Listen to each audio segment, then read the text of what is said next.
Во време на пандемија, на социјална оддалеченост и речиси видлива човечка оттугеност, културата наоѓа начин да допре до скриените интимни светови на човекот, наметнувајќи му ги најсуштинските прашања за неговото постоење. Токму такви се темите што ги покренува најновата драма на Сдруженијето Транзен, насловена Каин, а работена според истоимената драма на Џорџ Гордон Бајрон и Изгубениот рај на Џон Милтон. Ликовите во представата ги играат Стојан Велков, Луцифер, и младиот Саше Урдовски, Каин. Велков вели дека оваа улога му дала одговор на многу прашања што и лично го засегале и допирале. Нашето време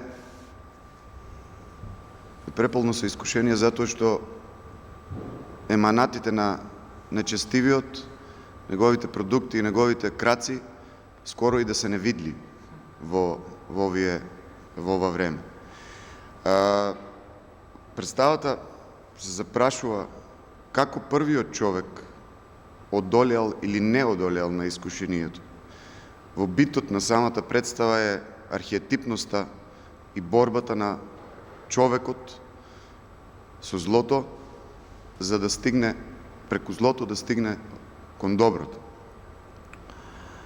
Ова представа, иако го играм Луцифер на некој парадоксален, можеби божествен начин, јас еднаш им кажав на колегите дека играјќи го Луцифер, ја зацврстив мојата лична верба во Бога, во доброто, во она што е светлина. Ова е мој прв театарски проект после дипломирањето, кој што беше многу важен и нужен пред се, за да можем да го преоткрием мојот студентски багаж кој што го донесов овде во оваа представа со мене.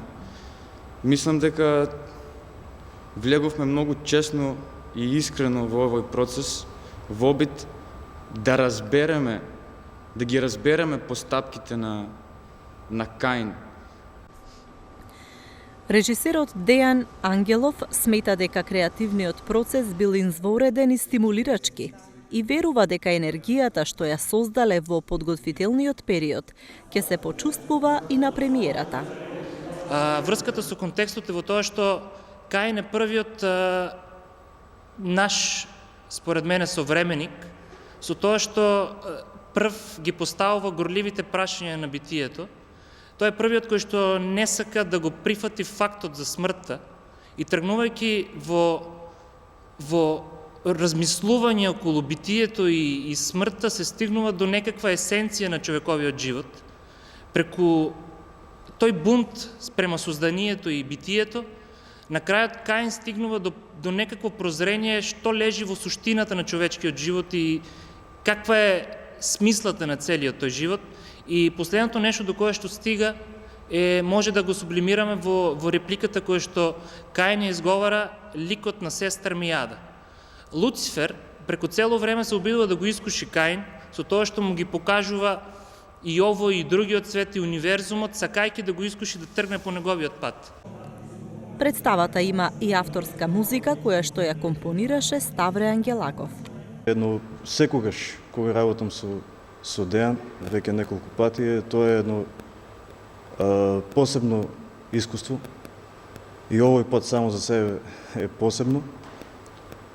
Музиката е како некоја ритуална музика, па и самата цела представа ја гледам како некој ритуал. Сдруженијето Транзен продуцира втора представа за 2 години. Минатата година имаше премиера на монодрамата Кротка според новелата на Достоевски. Значи, овој проект е во рамките на институционалниот грант кој што го има добиено Сдруженијето преку Швајцарската агенција за развој и соработка и програмата Civica Mobility за развој на граѓанското општество. Денеска сме овде во еден алтернативен простор каде што и представата ќе биде премиерно изведена. Се со цел да покажеме дека културата и во овие тешки времиња не може да запре, туку таа ќе продолжи да живее и сакаме институционално да ги премостиме, значи бариерите кои што се создаваат не само и во овие тешки времиња, туку и во нормални времиња. Представата Каин ќе се игра 3 дена, од 27 до 29 ноември во алтернативниот простор на Ројал парк.